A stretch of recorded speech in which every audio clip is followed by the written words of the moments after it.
Hello guys, welcome back to your YouTube channel SKM study a way of success. मैं हूं आपका educator CM Mishra और हम लोग बैक टू बैक क्लासेस कर रहे हैं बिकॉज क्योंकि हमारे 24 फरवरी से सर अब बोर्ड परीक्षा होने वाला है और इस तक चपुआ जहरीला वाला ट्रिक सर ये अपनाएंगे है कि नहीं। तो संस्कृत के बेटा गद्यांश पद्यांश जो होता है ना उसको आप चुटकियों में हल कर सकते हैं। हम तो ये कहते हैं सर 14 नंबर का आता है, बट मैं आपको जो आई प्रॉमिस यू कि मैं आपको क्या हो जा रहा है यार, ये क्या है, व्हाट इज दिस। चलिए कोई ना। तो देखिए, मैं आपसे प्रॉमिस करता हूँ कि मैं आपसे कम से कम 6 से 7 नंबर दिलवा सकते हैं, बिना पढ़े। थोड़ा दिमाग एकदम आप थोड़ा दिमाग का यूज़ करोगे ना तो आपको मिल जाएगा।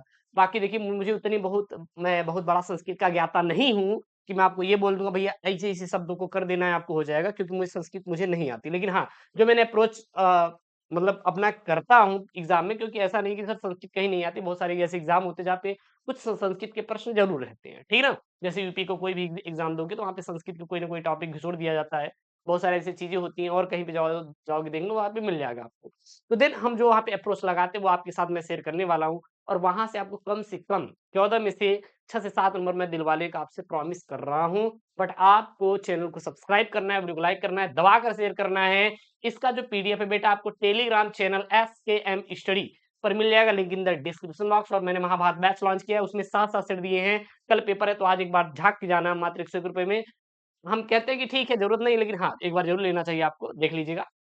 Link in the description box. चलिए, यहाँ पे देखते हैं सर जी हमारा संस्कृत का क्या सर जी हमारा गद्यांश और पद्यांश है। क्या है सर जी? संस्कृत का यहाँ पे हमारा क्या है सर? गद्यांश और क्या है? पद्यांश है। तो जो हमारा सर जी खंड ख रहता है ना, ये हमारा व्याकरण से होता है। अब व्याकरण में सर हिंदी व्याकरण और संस्कृत व्याकरण दोनों होते हैं। तो संस्कृत व्याकरण सर 14 नंबर के पूछे जाते हैं। बाकी के जो बचे हुए हमारे 36 नंबर होते हैं वो हमारे हिंदी के व्याकरण से प्रश्न बनते हैं। ठीक। अब हम बात करते हैं सर जी, जो संस्कृत वाला टॉपिक रहता है इसमें 7 नंबर का गद्यांश आता है, 7 नंबर का पद्यांश रहता है। टोटल 14 नंबर का योगदान होता है। बट मैं गद्यांश पद्यांश को सेपरेटेड मिलके बताऊंगा। जैसे गद्यांश का संदर्भ कैसे लिखना है, पद्यांश का संदर्भ कैसे लिखना है। यहाँ से हम कम से कम 4 नंबर तो तुरंत निकाल लेंगे, तुरंत 4 नंबर निकाला। बट हाउ सर, कैसे कैसे भैया, वो तो मैं आपको समझाने वाला हूँ ना, तो चिंता मत करिएगा। और चैनल को भैया सब्सक्राइब करो, हमें नहीं सुनना है, शेयर करो इसको ज्यादा से ज्यादा, क्योंकि बहुत ही सिंपल और एकदम तगड़ी वाली ट्रिक बताऊंगा। बहुत ज्यादा परेशान भी आपको नहीं होना है। सबसे पहले देखिएगा, आप जब एग्जाम दे रहे हैं उस समय भी आपको थोड़ा ध्यान देना है कि जब भी आप संस्कृत का गद्यांश पद्यांश हल कर रहे हैं तो थोड़ा टाइम लगेगा, 3 से 4 मिनट का टाइम लगेगा। आप संस्कृत का गद्यांश ऊपर जितना भी संस्कृत के शब्द दिए हैं पूरा लिख दीजिएगा और गद्यांश भी पूरा लिख दीजिएगा। उससे ये रहेगा सर प्रॉफिट कि थोड़ा कॉपी भर जाएगी। अगर आपको संस्कृत की गद्यांश पूरा आ रहा है तो आप डायरेक्ट आंसर दीजिएगा, नहीं आ रहा है तब ये अप्रोच फॉलो करिएगा। क्या करेंगे, सबसे ऊपर लिखेंगे आप बोर्ड की कॉपी में खंड ख प्रश्नोत्तर संख्या 8 का क, फिर लिखेंगे प्रश्न दिए गए संस्कृत पद्यांशों में से किसी एक का ससंदर्भ सहित हिंदी अनुवाद कीजिए। बड़ा पद्यांश नाम का क्या रहेगा, गद्यांश रहेगा। ठीक। अब जो गद्यांश रहेगा वो पूरा पूरा यहाँ पे उतार देंगे। ये पूरा पूरा यहाँ पे उतार दिए, आप उतार दिए, इतना जरूर करिएगा। आई रिक्वेस्ट यू, इतना इसलिए करेंगे क्योंकि मान लीजिए आपको संस्कृत गद्यांश पूरा नहीं आ रहा है तो आपकी कॉपी भरी रहेगी तो आपको नंबर मिलेगा। स्टेप मार्किंग कभी कभी बोर्ड में करवा दी जाती है। अब हम सबसे पहले बात करेंगे सर संदर्भ की। अनुवाद पे हम बाद में आएंगे, पहले हम लोग संदर्भ की बात करते हैं। सर वो चाहे संस्कृत का गद्यांश हो या फिर पद्यांश हो, दोनों दोनों सेम टू सेम लिखना है। बस बदलाव दो जगह करना है, बदलाव दो जगह करना है। दो शब्दों के खेल में सर जी पूरा अपना हम संस्कृत का गद्यांश हल कर दें। कैसे? मान लीजिए हमारा ये अपना क्या है सर जी, संस्कृत का गद्यांश है, संस्कृत से साहित्य सरसम से लेकर कहां तक है, साज्यते तक है। ठीक। अब हमें क्या लिखना है, इसका संदर्भ लिखना है। दो ही लिखना होता है, 2 नंबर का संदर्भ होता है, 5 नंबर का हिंदी अनुवाद होता है। तो सर कम से कम 2 तो नंबर निकाल लें। सर करेंगे कैसे, लिखेंगे कैसे, ये बात थोड़ा ध्यान दीजिएगा। सबसे पहले ध्यान दीजिएगा, आप जब भी संस्कृत का संदर्भ लिख रहे हैं तो आप केवल 2 चीज ध्यान दीजिएगा। क्या ध्यान देंगे, एक यहाँ पे गद्यांश यूज करिएगा और यहाँ पे पाठ का नाम यूज करिएगा। बस यहाँ पे ये, यहाँ पे गद्यांश यूज करिएगा और यहाँ पे आपका पाठ का नाम संस्कृत भाषा महत्तम, ये वाला आप यूज करिएगा। ये लास्ट वाला लिखिए चाहे ना लिखिए, इसको हम यहाँ पे इरेज कर दे रहे हैं। ठीक, ये थोड़ा सा एक्स्ट्रा जोड़ दिया गया है, बट आपको ये लिखने की जरूरत नहीं है, चाहे संस्कृत का गद्यांश या पद्यांश। आपको संस्कृत के गद्यांश पद्यांश में 2 चीज का यूज करना है। जहां गद्यांश है, अगर आप पद्यांश का संदर्भ लिख रहे हैं तो पद्यांश कर दीजिएगा। ठीक। और वहां पर पद्यांश के नाम लिख दीजिएगा, पाठ का नाम लिख दीजिएगा। समझ में आया क्या जो मैं आपको समझा रहा हूं? ध्यान दीजिएगा, बहुत ही ध्यान दीजिएगा। आप संदर्भ लिख रहे हैं, चाहे गद्यांश का हो या पद्यांश का, केवल 2 जगह बदलाव करना है। यदि यदि आप गद्यांश का लिख रहे हैं तो यहाँ पे गद्यांश रहेगा और उस गद्यांश के पाठ का नाम लिखिएगा। बाकी ये सारी लाइन सेम रहेगी, यानी प्रस्तुत संस्कृत गद्यांश हमारी पाठ्य पुस्तक संस्कृत दिनदर्शिका के संस्कृत भाषा महत्व नामक शीर्षक के उद्धृत है, शीर्षक से उद्धृत है। अगर पद्यांश लिख रहे हैं तो लिखेंगे प्रस्तुत संस्कृत पद्यांश, गद्यांश के स्थान पर पद्यांश हमारी पाठ्य पुस्तक संस्कृत दिनदर्शिका के संस्कृत भाषा महत्व नामक शीर्षक के क्या है, उद्धृत है। मतलब गद्यांश या पद्यांश दोनों के दोनों सेम टू सेम लिखना है। ये तो समझ में आ गया ना? ये समझ में आ गया नहीं? एक बार कमेंट बॉक्स में छाप दीजिए। इतना समझ में आएगा नहीं आप लोगों को? भैया चैनल को करो सब्सक्राइब। आप पता नहीं किसका वेट कर रहे हो यार, इतनी तगड़ी तगड़ी यार अप्रोच आपको ट्रिक बता रहे तब भी नहीं कर पा रहे। करिए, तुरंत करिए, अभी इसी वक्त करिए। हाँ गुरुदेव कर दिए, बहुत बढ़िया, कर दीजिए, ठीक है ना? इतना समझ आ गया।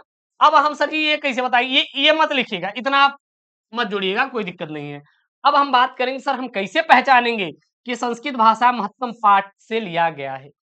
अगर कोई भी चीज संस्कृत भाषा महत्तम से लिया गया है तो वहां पे संस्कृत शब्द का यूज किया गया रहेगा, कोई ना कोई भाषा शब्द जरूर प्रयोग की गई रहेगी। अगर वो महामना मालवीय पाठ से लिया गया तो महामना शब्द जरूर आएंगे, मालवीय शब्द जरूर आएंगे, ठीक ना, न्यायालय शब्द जरूर आएगा, हाई कोर्ट शब्द जरूर आएगा, सुप्रीम कोर्ट शब्द जरूर आएगा। तो क्योंकि महामना मालवीय, समझ आ रहा है ना? संस्कृत भाषा आते हो तो संस्कृत जरूर शब्द जुड़ेगा, भाषा शब्द जरूर जुड़ेगा। तो ये सब ढूंढने के तरीके हैं। तो अब हम कैसे जान गए कि संस्कृत भाषाया महत्तम नामक पाठ से लिया गया है? क्योंकि सबसे पहले संस्कृत शब्द यहाँ पे जुड़ा। क्या जुड़ा सर जी? संस्कृत शब्द जुड़ा, जुड़ा ना। फिर यहाँ पे शब्द जुड़ा है सर जी संस्कृत। जब आपको संस्कृत बार देखिए, व्याकरण भी, व्याकरण एक भाषा में आता है।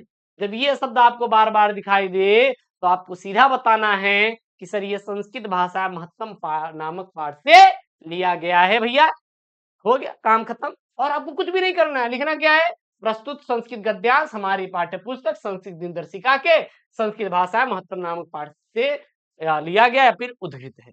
बस हिंदी अनुवाद अभी बाद में देखेंगे। अब यहाँ पद्यांश में आ जाइए, पद्यांश में आ जाइए। अब देखिएगा पद्यांश में क्या है। अब पद्यांश वाला थोड़ा देखिएगा, पद्यांश वाला सेम टू सेम है। देखिए यहाँ पे संदर्भ में प्रस्तुत श्लोक, अब चाहे यहाँ पे पद्यांश लिखिएगा या फिर श्लोक लिखिएगा, पद्यांश लिखिएगा या फिर श्लोक लिखिएगा, क्योंकि श्लोक जो होता है ये संस्कृत का शब्द होता है, पद्यांश भी संस्कृत का शब्द है, कोई दिक्कत नहीं, तो संस्कृत पद्यांश कर सकते हैं। यहाँ लिखेंगे, देखिए प्रस्तुत श्लोक यानी प्रस्तुत पद्यांश हमारी पाठ्य पुस्तक में से जातक कथा पाठ से उलुक जातकम नामक शीर्षक से उद्धृत है। और क्या है यार, और कुछ किया क्या? चाहे गद्यांश हो चाहे श्लोक या पद्यांश हो, श्लोक को पद्यांश कहते हैं, दोनों सेम टू सेम है। बदलाव कहाँ करना है, जहां पे बेटा गद्यांश है वहां पद्यांश कर देना है, या जहां पे आपका गद्यांश वहां पे श्लोक कर दीजिए। दैट्स ऑल मैटर, और आपको कुछ नहीं करना। अब हम कैसे जान गए भैया उलुक जातकम से लिया गया है? अगर उलुक जातकम से लिया गया तो उल्लू शब्द का जरूर वहां पे वर्णन किया गया है।